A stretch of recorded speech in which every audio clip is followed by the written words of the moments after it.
I'm gonna keep fighting for the rest of my life to find this kid. That's the only goal I have at this point. It was supposed to be a peaceful morning. Tucked away in rural Nova Scotia, surrounded by forest and stillness, the small community of Landon Station wasn't the kind of place you'd expect the world to suddenly turn its attention to. But on May 2nd, 2025, everything changed. Lily and Jack Sullivan, just 6 and 4 years old, vanished from their home without a trace. No footprints, no signs of struggle, no sound, just gone.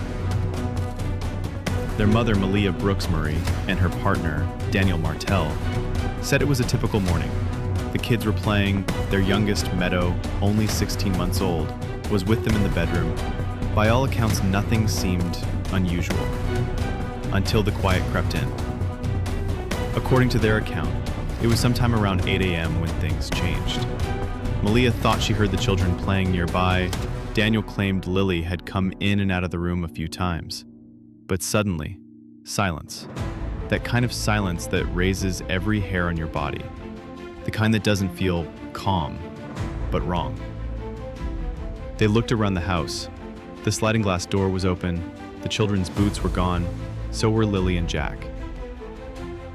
Panic didn't seem immediate. In fact, what followed has raised more questions than answers. Instead of calling emergency services right away, Daniel got in his car.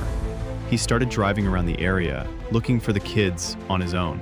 No yelling, no knocking on neighbors' doors, just driving. It wasn't until 10:03 a.m., nearly 2 hours later, that a 911 call was made. From the start, things didn't add up. The response was swift. Police, volunteers, search and rescue teams. Within hours, more than 100 professionals were combing the area around Gearlock Road, the secluded gravel road where the family's trailer was nestled in the woods.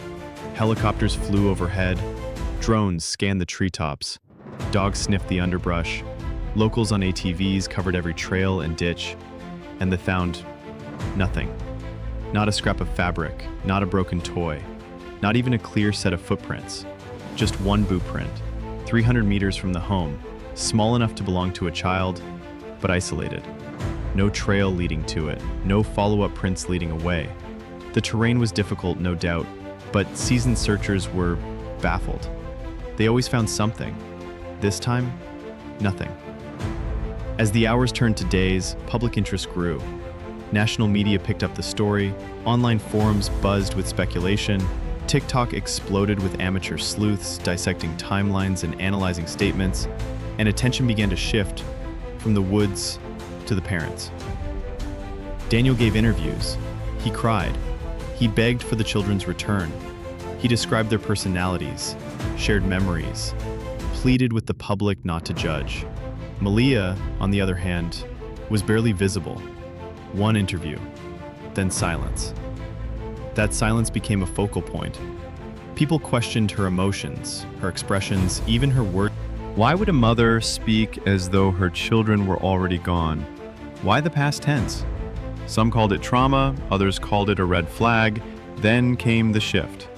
Daniel, who had once defended Malia, started to distance himself. He posted private messages, suggested the kids weren't well cared for, that things at home weren't as peaceful as they seemed.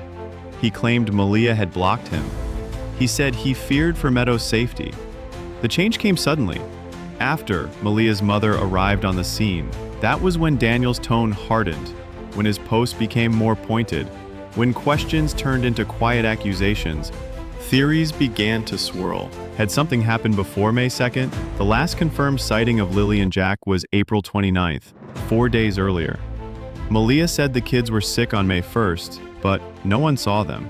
Not a neighbor, not a teacher, not a friend. Could something have happened before the morning they were reported missing? Was the disappearance staged? With no evidence, no witnesses, and no surveillance footage, people turned to the smallest of details. Phone GPS data was seized, but results were never released. A rumor surfaced. Daniel's phone may have pinged near a pipeline trail that morning, the same general area where the boot print was found. Another claimed deleted messages were recovered from Malia's phone, but none of it was confirmed. The RCMP stayed quiet. They said the investigation was ongoing. They said they couldn't share details. The silence from law enforcement, from Malia, from evidence was deafening. And so the internet filled the void. Reddit threads tracked timelines. YouTubers zoomed in on body language. Every blink, every pause, every odd phrasing was dissected. Some blamed Daniel, others Malia. A few even speculated about third-party involvement. But at the heart of it all, two missing children, two faces, two names, Lily and Jack, and a story that didn't seem to make sense. As public attention grew, so did the tension. Every move Daniel made was documented. Every word Malia didn't say became part of the mystery. People started to look beyond just the day of the disappearance. They looked at the entire home life, the family dynamics, the history. Daniel was not Lily and Jack's biological father. He was Malia's partner. Meadow, the baby, was his. That detail added a new layer. It complicated the narrative. Some saw Daniel as a caring figure. Others saw motive. Why, people asked, did he search alone for nearly 2 hours before calling 911? Why didn't he pound on neighbor doors or scream for help? Why did he describe Jack's clothes in the missing person report? If he claimed he never saw Jack that morning? And Malia, where was she in all this? Her silence wasn't just absence. It became its own statement. When she finally did speak, it was brief, measured, controlled. Too controlled, some said. She described the kids in past tense, talked about them as if they'd already become memories. Even her facial expressions were scrutinized. Too calm, too flat, too disconnected. Grief affects everyone differently, that's true. But the online world wasn't willing to give her the benefit of the doubt, not when nothing else made sense. Police said there was no evidence of a break-in, no sign of struggle, no trace of the children leaving the property on foot. If someone had taken them, how? And why would they leave Meadow behind? She was right there, the youngest, most vulnerable, but untouched. That detail nagged at people. If it was an abduction, why take the older two and not the baby? Unless it wasn't an abduction at all. Unless the truth was inside the house, not outside, in the woods. Speculation turned dark. Some believed the children had died days earlier, that their disappearance was a cover, that the entire search was a red herring. Others believed in the possibility of a tragic accident and a desperate attempt to hide it. Still others theorized about emotional breakdowns, neglect, abuse. But all of it was just that, theory. Without evidence, there were no charges, no suspects, just an open case. And two missing children.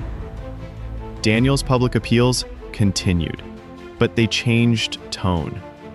He started speaking directly to Malia, accusing her, indirectly, suggesting she was hiding something. He posted messages, screenshots, even videos of himself crying in the car. He claimed he had tried to protect the children, that he'd warned others, that he was shut out.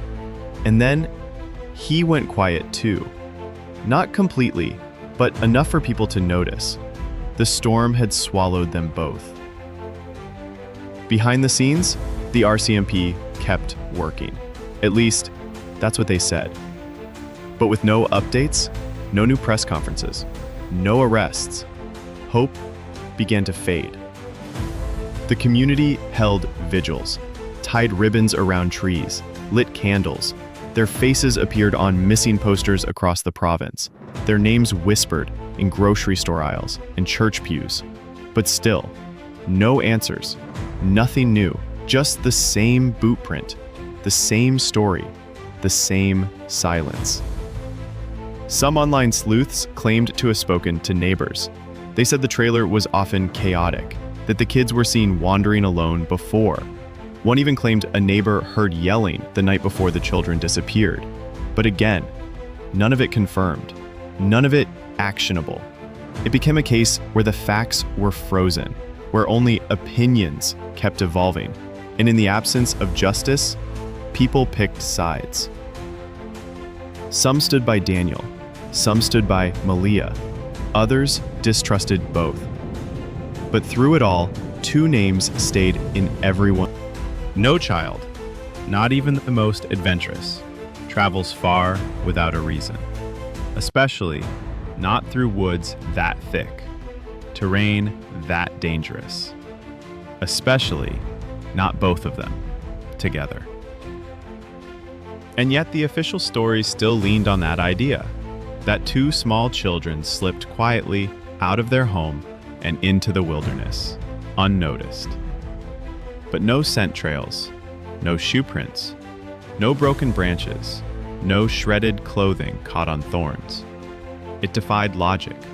It defied the experience of every seasoned searcher who had combed those woods before. The experts said it bluntly. In most missing child cases involving wilderness, there are signs, dropped items, disturbances, something.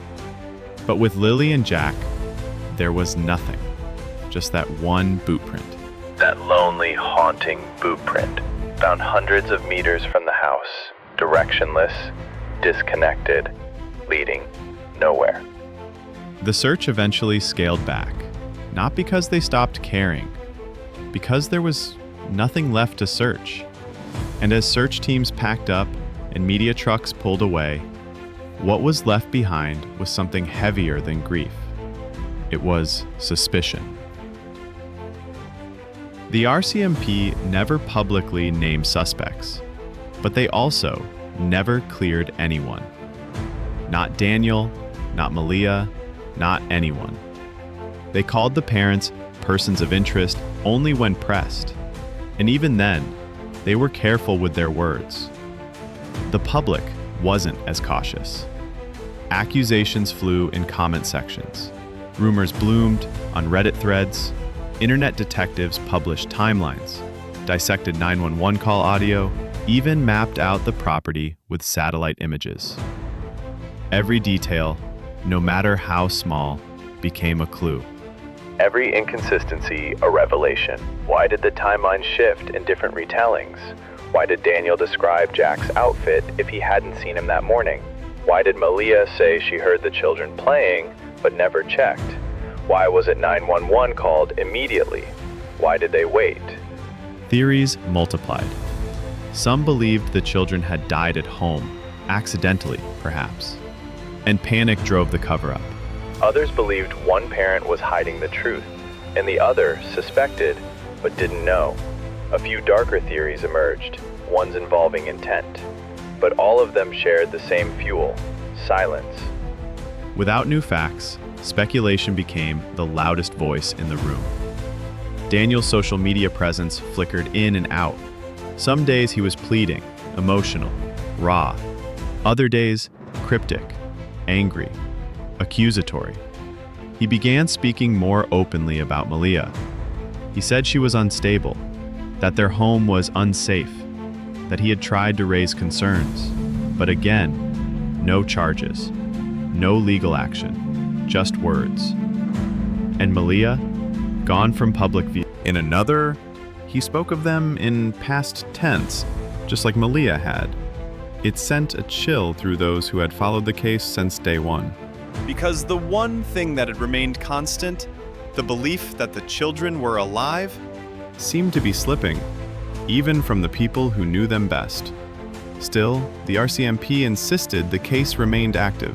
They said they were reviewing phone data, GPS logs, message records, but no updates ever came. No press conferences, no new leads, just silence. As months passed, the case of Lily and Jack Sullivan faded from the headlines, but not from people's hearts. In Nova Scotia, their faces still hung on posters, sun-faded but untouched, like fragile prayers taped to telephone poles. In homes across Canada and beyond, people who had never met the children still thought about them, still wondered, still checked for updates. But the updates never came. With each passing week, it became harder to hold on to hope. Not because anyone wanted to give up, but because the silence grew heavier. Theories continued to evolve. Some believed that Lily and Jack had wandered far and simply weren't found, that perhaps they had succumbed to the elements, that the woods swallowed them without a trace. But even that theory raised questions. Why no scent trail? Why no personal items? Why nothing, not even a fragment? Others turned back to the possibility of foul play, not from a stranger, but from within. The lack of forced entry, the calmness in the 911 call, the timeline inconsistencies, the refusal of both parents to sit together in interviews, the absence of raw, public grief. These were not facts, but they were things people noticed, things they clung to in the absence of answers. Daniel and Malia were never charged, never publicly named as suspects, but they were judged, endlessly, brutally, in the court of public opinion. And through it all, two questions haunted everyone. Where are Lily and Jack? And what really happened in that house? The trailer on Girlock Road eventually stood empty. Grass grew tall around it, the woods encroached. Time moved on, but some things don't fade. Not for the searchers who still replay the routes in their minds, wondering what they missed. Not for the family members who hold on to memories and suspicions with trembling hands. Not for the internet sleuths who keep the timeline pinned on their walls, hoping one more detail will connect the dots. And not for the thousands who watched the story unfold in real time, who saw themselves in Lily and Jack's innocent faces. Two children, gone without a trace. No answers, no peace, just echoes. Today, the investigation remains open. The RCMP say they are still working leads, still reviewing evidence, still hoping for a break. But there have been no arrests, no revelations, no breakthroughs, just silence. And in that silence, the mystery deepens. Because time doesn't erase questions, it sharpens them. It turns every missed opportunity into a regret. Every unanswered call into a scream, and every child's missing face into a haunting reminder of what should have been. Years from now, people may still speak of Lily and Jack Sullivan, not just as missing children, but as a story that never stopped aching. Because there's something about this case that refuses to settle. It doesn't offer closure. It doesn't even offer clarity, just more questions and more silence. The kind of silence that creeps into your thoughts when you least expect it. The kind of silence that says, something is still not right. We often think of true crime stories as puzzles to be solved, a chain of events to be unraveled, a culprit to be caught. But not all stories end that way. Some leave us suspended, in disbelief, in frustration, in heartbreak. This one is one of those stories.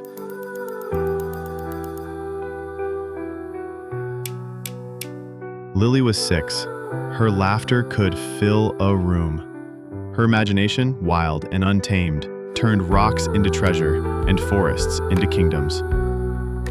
Jack was 4. Sweet, sensitive, always chasing his sister, always trusting her lead. They were children. Not theories, not rumors, not timelines. Just two little lives who vanished. There's still a chance, however small, that they're alive, taken, hidden, waiting. Is that sliver of hope that keeps some people going, that drives strangers to share missing posters, that pushes volunteers to comb cold trails year after year. But even hope comes with weight, because the longer it stretches, the more it begins to feel like denial. And yet, we hope anyway. Because what's the alternative? To forget? No. To forget would be the final tragedy. So we remember. We remember the last photo Lily took, her big eyes shining. We remember Jack's favorite toy, a stuffed dinosaur with a missing eye.